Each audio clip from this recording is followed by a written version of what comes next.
Environment series में आज का जो हमारा नेक्स्ट टॉपिक है वो है आपका कार्बन कैप्चरिंग या कार्बन अधिग्रहण। तो कार्बन कैप्चरिंग एक कार्बन को मैनेज करने का ही एक तरीका है जो कि काफी सक्सेसफुल रेट जो है इसका देखा गया है। तो सबसे इम्पोर्टेंट ये जो मेथड है वो इसलिए भी है क्योंकि ये जो दो मेन चीजों में कमी करता है। पहला है कि जो वर्ल्ड में आपका क्लाइमेट चेंज हो रहा है, जलवायु परिवर्तन हो रहा है, उसमें कमी लाता है और साथ ही जो आपकी ग्लोबल वार्मिंग है, वैश्विक तापन है, उसमें भी ये मेथड आपका कमी लाता है। तो कैसे लाता है, तो जैसे ही आप इसकी डेफिनेशन जान जाएंगे आपको पता लग जाएगा। तो कार्बन कैप्चरिंग या कार्बन अधिग्रहण ये कैसा मेथड है जिसमें जो आपके इन्वायरमेंट में जो कार्बन डाइऑक्साइड है या फिर जो कार्बन के अन्य रूप है उसको पहले कैप्चर किया जाता है, पकड़ा जाता है और बाद में उसे लंबे समय तक किसी जगह पर जो है स्टोर कर दिया जाता है। तो इस मेथड को हम क्या कहते हैं, इसे कहते हैं हम कार्बन कैप्चरिंग या कार्बन अधिग्रहण। तो जब हमने इन्वायरमेंट से आपकी कार्बन डाइऑक्साइड या फिर जो कार्बन के अन्य रूप थे उसको हमने कैप्चर करके किसी जगह पर स्टोर कर दिया तो ऑटोमेटिकली क्या होगा, आपके इन्वायरमेंट में जो आपकी कार्बन डाइऑक्साइड थी उसकी जो रेशियो था कम हो गया और जिससे क्या होगा, आपका ग्लोबल वार्मिंग और जो आपका क्लाइमेट चेंज है उसमें ऑटोमेटिकली कमी आ जाएगी। तो ये है आपका कार्बन कैप्चरिंग या कार्बन अधिग्रहण आखिर क्या होता है। दूसरी चीज हम देखते हैं कि कार्बन कैप्चरिंग में जो आपका मेथड यूज होता है वो कौन सा यूज होता है। तो ये चीज इंपॉर्टेंट है, लेकिन उससे पहले आप ये जान लें कि इसका एक और नाम है। कार्बन कैप्चरिंग को हम एक और नाम से जानते हैं, वो है आपका CCS।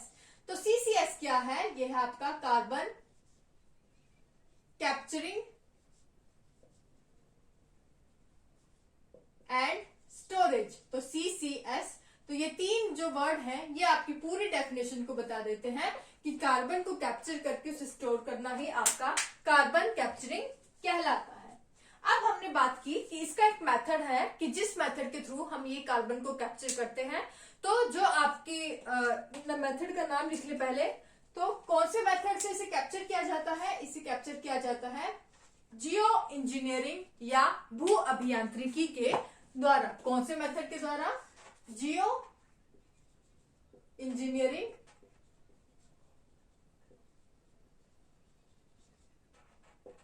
जिसे हिंदी में क्या कहते हैं, भू अभियांत्रिकी। ये मेथड यूज करके जो आपके पावर स्टेशंस है या फिर जो आपकी इंडस्ट्रियल जो प्लेसेस है या फिर जो सीधा ही क्या किया जाता है कि आपके एनवायरनमेंट से कार्बन डाइऑक्साइड को पकड़कर आपका किसी जगह पर जैसे कि आपकी भूमि के जो नीचे है स्टोर किया जाता है। तो ये आपको मेथड याद रखना है कि जियो इंजीनियरिंग के थ्रू जो है आपकी कार्बन को कैप्चर किया जाता है। अब जहां पर इस कार्बन को हम स्टोर करते हैं, फॉर एग्जांपल आपका नीचे जमीन के नीचे हम इसे स्टोर करते हैं, तो जहां इसे स्टोर किया जाता है उसको हम क्या कहते हैं, तो उसके लिए एक टर्म यूज होती है, उसे हम क्या कहते हैं, कार्बन सिंक। Carbon sink. तो सिंक यानी कि ये ऐसे प्लेसेस होते हैं जहां पर कार्बन प्रोड्यूस करने की बजाय वहां पर कार्बन का स्टोरेज या फिर एब्जॉर्प्शन होता है। तो आपके जहां पर भी कार्बन को स्टोर किया जाता है इस मेथड के थ्रू वो आपके कार्बन सिंक जो है कहलाते हैं। तो कार्बन सिंक ऐसी सिंक या फिर ऐसी जगह होती है जहां आपकी कार्बन प्रोड्यूस नहीं होती है लेकिन उन्हें एब्जॉर्ब जो है या फिर उन्हें स्टोर किया जाता है। अब ये आगे दो तरह के होते हैं, कौन कौन से, पहले है आपके नेचुरल और दूसरा है आपका आर्टिफिशियल। नेचुरल में कौन से आ जाएंगे, नेचुरल में आपके आते हैं जैसे कि आपके फॉरेस्ट हो गए। तो फॉरेस्ट यानी कि जो आपके पेड़ पौधे हैं ये फोटोसिंथेसिस या प्रकाश संश्लेषण के लिए क्या करते हैं, कार्बन डाइऑक्साइड को अपने अंदर एब्जॉर्ब करते हैं। इसी तरह आपके जो समुद्र है, ओशन है, वो भी कार्बन को जो है आपका एब्जॉर्ब करके रखते हैं, वो भी एक बढ़िया सोर्स है आपका कार्बन सिंक का। इसी तरह जो आपकी सॉइल है, मिट्टी है, अभी हमने बात की कि हम भूमि के नीचे भी जो है कार्बन को स्टोर करते हैं। तो ये आपके नेचुरल जो है सोर्स है कार्बन सिंक के, जहां आपके कार्बन को स्टोर किया जाता है, कार्बन आपका यहाँ पर एब्जॉर्प्शन उनका होता है। आर्टिफिशियल सोर्स की बात करें तो आपके जो विघटित तेल भंडार है वहां पर जो आपके डिप्लीटेड ऑयल रिजर्व्स है वहां पर जो है आपकी कार्बन उसे स्टोर किया जाता है, उनको अब्सॉर्ब कराया जाता है। तो विघटित तेल भंडार या डिप्लीटेड ऑयल रिजर्व जो है आपके आर्टिफिशियल सोर्स है कार्बन सिंक के। तो कार्बन सिंक भी एक टर्म है जो कि कार्बन कैप्चरिंग से ही जुड़ी है, जहां पर आपकी कार्बन को स्टोर किया जाता है, उसे हम क्या कहते हैं, कार्बन सिंक कहते हैं।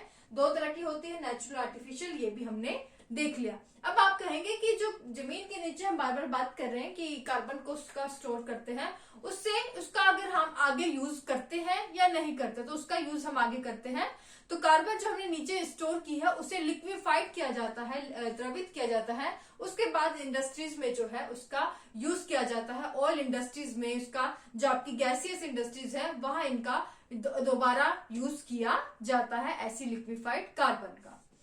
अब लास्ट चीज हम देखेंगे कि कार्बन कैप्चरिंग में कौन कौन से जो स्टेप्स हैं। तो 3 चरणों में, जो 3 स्टेप्स में आपका जो कार्बन कैप्चरिंग का काम है वो पूरा होता है। तो पहला जो है आपका मेथड है, तो यहाँ हम 3 मेथड लिख लेंगे। तो पहला है कि सबसे पहले कार्बन को जो है एनवायरमेंट से ट्रैप किया जाता है और उसको जो है अलग किया जाता है। तो एनवायरमेंट में जो आपकी अन्य गैसेस हैं उससे कार्बन और कार्बन डाइऑक्साइड है उनको सेपरेट किया जाता है, सेपरेशन एंड ट्रैपिंग, और उसको पकड़ा जाता है। तो पहले स्टेप में हम ये करते हैं। दूसरे स्टेप में हम क्या करते हैं कि जो हमने कार्बन को कैप्चर किया है, उसको जैसे बाकी गैसेस से जो हमने सेपरेट किया है, अब उस कार्बन को जो है उसका हमने ट्रांसपोर्टेशन करना है, यानी कि उसको एक उचित जगह पर पहुंचाना है जहां उसे हम स्टोर कर सके। तो दूसरे स्टेप में क्या करते हैं, उसे जो है एक ऐसी जगह पर ले जाना, ऐसे कार्बन को जहां पर उसे हम स्टोर कर सके। ट्रांसपोर्टेशन का काम पूरा हो जाता है, उसका लास्ट जो स्टेप आता है वो आता है आपका इसे अधिग्रहित करने का, इसे स्टोर करने का। तो इन्हें जो है जहां स्टोर किया जाता है, फॉर एग्जांपल हम बार बार बोल रहे हैं कि जमीन के नीचे, जहां पर मेनली ऐसी कार्बन को स्टोर किया जाता है। तो इन 3 चरणों में जो है, इन 3 स्टेप्स में जो है कार्बन कैप्चरिंग या कार्बन अधिग्रहण का जो पूरा जो काम है हमारा कंप्लीट हो जाता है। तो ये था एक छोटा सा टॉपिक कि आखिर कार्बन कैप्चरिंग है क्या। इससे आजकल जो है करंट में भी काफी इसके बारे में बात हो रही है कि हमारी ग्लोबल जो एनवायरनमेंट चेंज हो रहा है उसको कम करने के लिए ये जो मेथड है काफी यूजफुल जो है हो रहा है।